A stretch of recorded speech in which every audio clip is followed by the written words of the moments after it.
This is a CBS News Special Report. I'm Erroll Barnett. We have breaking news for you coming out of the Middle East. Israel and Hamas have agreed to a ceasefire and hostage deal after 15 months of war. This deal comes after many months of negotiations brokered through the U.S., Egypt and Qatar. This chapter of the conflict began, you may remember, when Hamas orchestrated a terror attack on Israeli soil back in October of 2023. That killed 1,200 and they took another 250 people hostage. Nearly 100 hostages are still inside Gaza and at least a third are believed to be dead. Now, the Hamas-led attack also led to an Israeli military invasion into Gaza that killed more than 46,000 Palestinians. We want to bring in Face the Nation moderator and our chief foreign affairs correspondent, Margaret Brennan, who has been working the phones to get the latest information on this. Margaret, tell us, what is part of this agreement? This is a breakthrough deal, as you just described it. It's also going to be incredibly difficult to implement. But what it could mean is that as soon as this weekend, as soon as Sunday, you could see hostages released from Gaza, handed over by Hamas back to Israel. We will be watching to see the implementation of this. What we know is that on paper, Hamas and Israel have agreed to a deal that has multiple stages. The first phase, perhaps the most important, particularly to some of those American families who have been waiting to see their loved ones return. This is a 42-day implementation during which 33 of those hostages, some alive, some status unconfirmed, would be released in small numbers, during which time we would also see some redeployment of troops. We would also see aid go into Gaza, aid that is very much needed as famine-like conditions exist inside. Israel controls the entire security perimeter of that Palestinian territory, which is so embattled. What we know is that this announcement is expected to come in Doha, Qatar. That's because it is Qatar, a U.S. partner, and the United States that have forced this deal to come together. The U.S. pressing the Netanyahu government, Qatar and Egypt pressing Hamas to get to this deal today. It has been negotiated with the agreement of the brother of Yahya Sinwar, the architect of that brutal assault on Israel that you described. His brother signed off on this deal, I am told, by high-level U.S. and local sources who say this means it's official. Even just within the past hour, Errol, this thing could have fallen apart. But there are planning, as you saw there, I think, pictures there of a press conference being put together where the details will be released. But the bottom line here is, of the hostages that were taken, 7 of them still in captivity are U.S. citizens. 3 of them assessed to be alive. We will have to see if this deal is fully implemented, meaning this is little by little, a few hostages, movement on each side. If all the steps go through and this is fully implemented, they could see the return, for example, of 64-year-old Keith Siegel, Idan Alexander, a U.S. citizen, Sagi Chen. We'll be watching for that, as well as the remains of some of the hostages that remain in Hamas captivity. Errol, this is really striking because it comes in the final days of the Biden administration. It was President Biden who sent his diplomatic team saying, get this done. In fact, U.S. negotiator Brett McGurk has been there for the better part of a month trying to get negotiations closed. And what's so fascinating here is he had assistance from Donald Trump's Middle East envoy, Steve Witkoff. And I am told by sources in the region and U.S. officials that they were working really as a team representing the United States, pressing Israel to agree to concessions, pressing Israeli Prime Minister Netanyahu to agree to these concessions. In the next few days, this will be critical. Back in Israel, because it is a democracy and they have a process for that, the deal will still have to be agreed to by the cabinet. It will still have to go before the Knesset. And one thing to watch here that could really lead to political blowback, and I know our Rami Inocencio is in the region watching this, is the names of the Palestinian prisoners who will be released. There are a number of Palestinians who are part of this deal who have been in Israeli detention facilities for some time.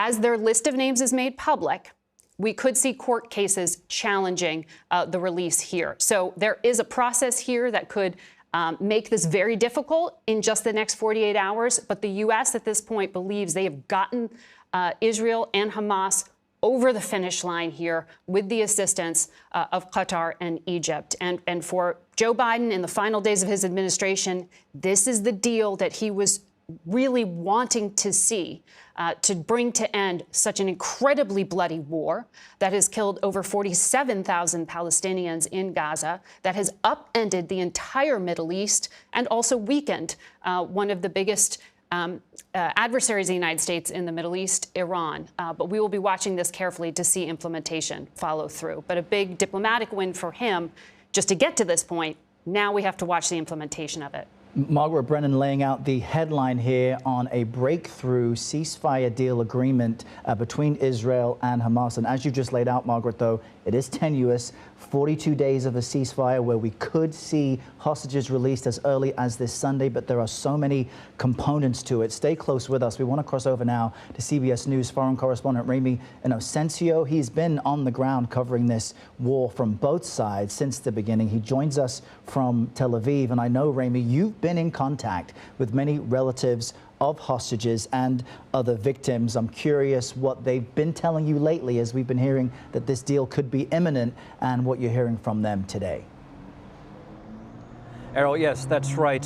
In terms of the reaction that I'm getting from some families of hostages I'm texting right now, is that there is relief coming from many, as you would expect. But from one complication, the older brother of the hostage, Avitar David, Eli David, who I spoke to in Jerusalem, just messaged me and said, it's complicated. He says, I hate this deal because his brother and 21 other men are actually not on this list of the 33.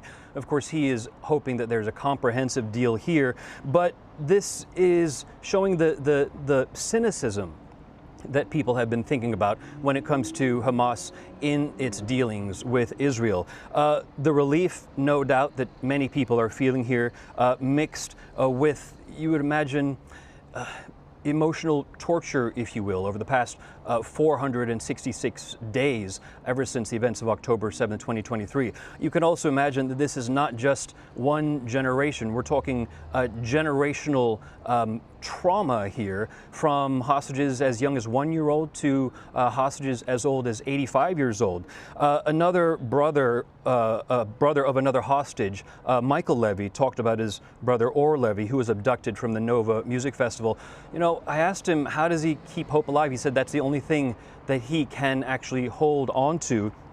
He also said, talking about the intergenerational anxiety, he said that while his brother was abducted, hopefully still alive, his brother's wife was killed in the events of October 7th, when a grenade was hurled into her shelter. But their 3-year-old son, Almag, turned 3 years old without his parents. I asked Michael, Almag's uncle, if he was asking less about his parents. He didn't say that they were asking less about him, but that he was actually forgetting faces, thinking that strangers were actually his parents. So this is the ebb and the flow of the emotions that have been happening here.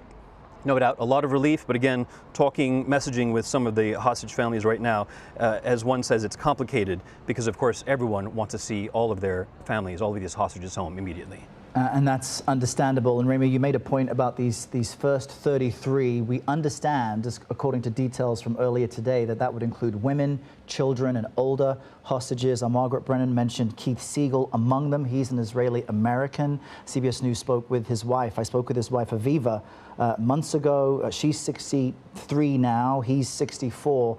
And while she was a hostage and released a month later during the first hostage release, you know, she worries about his psychological state, which is so understandable. Can you give us a quick update on the latest on the fighting? Because that, of course, has continued this entire time. Yes, the fighting that has continued on in Gaza has been actually ramping up over the past few days. Our CBS News team in Gaza has been messaging us, saying that they feel it might be Israel's attempt to try to destroy as much of Hamas as it has been trying to do over the past 15 months before any kind of deal has been clinched. But even in just the past hour or so, we even got reports of the killing, of the deaths of a few more journalists. Tragic in that this has happened just as this deal has been reached. But when you look across the whole entire 15 months, the death toll from the Hamas-run health ministry is pushing 47,000 people over nearly 470 days. You can do the math there. So many people losing their lives, men, women, and children. We have been talking about the hostage families.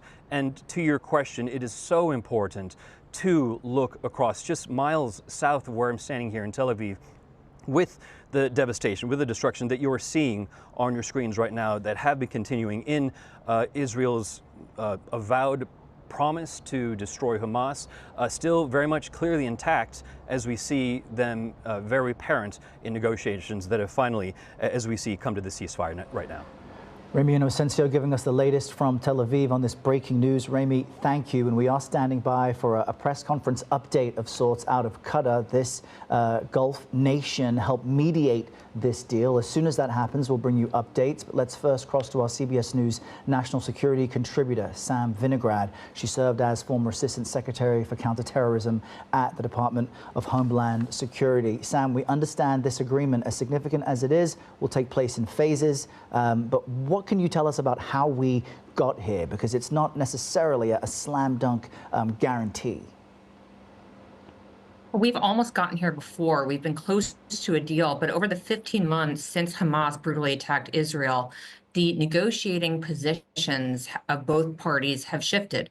We have to remember that Hamas senior leadership has been decimated. Close to 47,000 people in Gaza have been killed, and conditions have deteriorated significantly. On the Israeli side, Prime Minister Netanyahu feels more strongly that he has accomplished his military objectives in Gaza and has been under enormous pressure to bring hostages home. So over the 15 months of this conflict, the sense of mission achievable as well as the underlying negotiating positions of both parties has understandably shifted, Erroll. Sam Vinograd helping us understand how fast-moving developments helped us get here. Sam, thank you for that. And to recap for our viewers this breaking news, Israel and Hamas have agreed to a ceasefire and hostage deal after 15 months at war. CBS News has learned this breakthrough calls for hostages to be released from Gaza to Israel as soon as Sunday, and Israel will completely withdraw its military presence from Gaza. Now, this historic deal comes nearly a year and a half after Hamas launched a terror attack in Israel, killing 1,200 people and taking hundreds hostage. And that, as you all know, led to an Israeli military invasion into Gaza, killing more than 47,000 Palestinians. We're also expected to finally see aid get into Gaza amid famine-like conditions there. Stay close to CBS. Our coverage continues on CBS News 24/7, your local news, and tonight on the CBS Evening News. This has been a CBS News Special Report. I'm Erroll Barnett.